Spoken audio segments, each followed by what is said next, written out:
Bonjour, c'est IQ91. Voici l'analyse technique du CAC 40 pour la journée du mercredi 22 septembre 2010 pour le site boursicoté.com. Alors aujourd'hui, nous confirmons le signal baissier que je vous avais donné hier, puisque suite ici au doji, un quasi-doji en pierre tombale que je vous avais signalé comme normalement signal de retournement baissier, nous avons eu ici un avalement baissier double encore une fois, donc sur ces deux bougies haussières. Donc un avalement baissier qui est un signal de continuité en fait du signal baissier que je vous avais donné hier soir. Donc nous avons ouvert sur le plus haut de la séance à 3796,75. Le plus bas a été marqué à 3729,82 pour finalement revenir en clôture à 3735,05. Nous perdons 1,3% sur cette séance, 49 points perdus sur le CAC. Donc une belle séance baissière qui confirme, comme je vous l'avais dit, le signal baissier que nous avons eu hier. Alors, il ne s'agit pas d'une étoile du soir, puisque pour que ce soit une étoile du soir, il aurait fallu que le corps du doji se situe en dehors du corps de ces deux bougies qui l'encadrent. Donc là, ce n'est pas le cas, on ne peut pas vraiment valider une étoile du soir. Par contre, on peut tout à fait valider l'avalement baissier, puisque nous avons ici des volumes relativement nourris, puisque nous sommes légèrement au-dessus de la moyenne. Et donc, au niveau des indicateurs, nous avons aussi des signes de poussée à la baisse, puisque le MACD, qui avait eu une petite hésitation au niveau de ses histogrammes, continue donc à évoluer négativement, puisqu'on on a des histogrammes qui descendent de plus en plus bas. Le stochastique, quant à lui, est en passe de sortir de la zone de surachat, donc le signal commence à s'amplifier puisque nous avons un écart ici entre l'indicateur et sa ligne de signal qui commence à augmenter.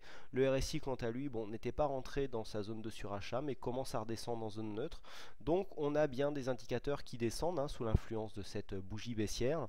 Et puis donc le signal de retournement que nous avons eu maintenant depuis un peu plus d'une semaine, puisqu'il est arrivé à peu près à ce niveau-là, qui commence à se valider et à s'amplifier, puisque nous avons ici une belle bougie relativement pleine. Alors nous en avions eu une ici qui était un peu moins pleine parce que nous avions eu des ombres.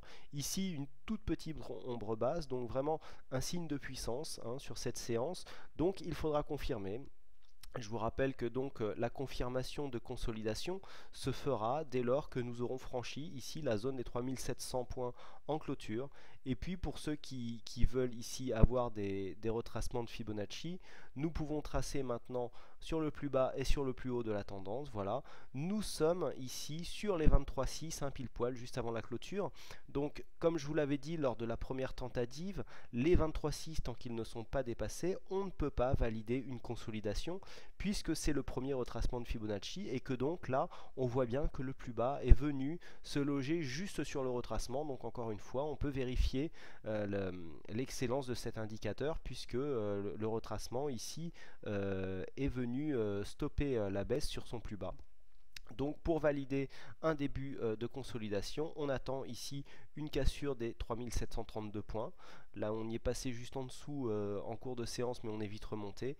Et puis d'un point de vue technique au niveau des super résistances, on a une résistance ici qui s'était transformée en support. Et bien la cassure de ce support validera donc la consolidation et on ira chercher ici dans un premier temps le 38,2 pour essayer d'aller chercher le 50% qui se situe à 3627,9, donc 3628 points pour le CAC 40. Au niveau des signaux du site boursicoté.com, donc pas de signal aujourd'hui puisqu'il y avait un signal en cours qui avait été déclenché à la cassure des 3800 points pour essayer d'aller chercher les 3850. Je vous avais d'ailleurs dit que j'étais un peu embêté parce que l'application du financement de stop qui consistait à prendre la moitié de ses bénéfices, enfin d'alléger la position sur la moitié de l'objectif à 3825, hier le plus haut étant à 3824,98. Je vous avais dit que j'avais eu un déclenchement sur ma plateforme CFD, mais que je ne pouvais pas valider ce signal pour 2 centièmes de point près. Donc dans ce cas, personnellement, moi je sors sur un trend neutre, puisque la baisse a fait que nous sommes venus ici taper le stop qui se situait à 775. Mais voilà, j'espère que si vous avez suivi ce signal, vous aurez la même issue, car finalement c'était un trade perdant.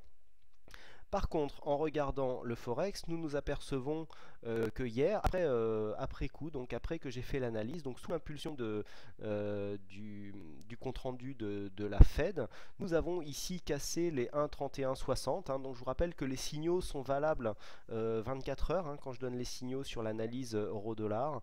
Donc le signal est arrivé ici à peu près à 20h, 20h30, entre 20h et 20h30 sur la paire euro-dollar. Nous avons cassé. L'objectif, bien sûr, compte tenu de la hausse qui s'en est suivie, a été atteint sans problème. Donc bon bah là, alors dans ce cas-là, par contre, ceux qui agissent en stop financé, ben, on se retrouve avec un gain un peu moindre, mais bon, nous verrons avec le temps si cette technique nous apporte peut-être un peu moins d'objectifs, mais aussi peut-être un peu moins de trades perdants, puisque beaucoup de trades qui sont finalement perdants seront transformés par des trades neutres. Bon, ce qui est toujours intéressant en termes de money management, et en vérifiant les pourcentages de réussite de trade et donc les drawdowns qui normalement devraient baisser sur ce genre de stratégie, nous pourrions peut-être être amenés à augmenter notre exposition sans pour cela avoir plus de risques sur le long terme au niveau de notre trading.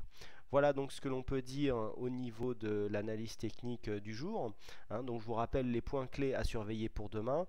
Donc en clôture, là on a eu une légère attaque du Fibo dans la journée. En clôture, on aimerait, si pour ceux qui sont baissiers, donc valider ici la consolidation, donc en dépassant les 3710 points.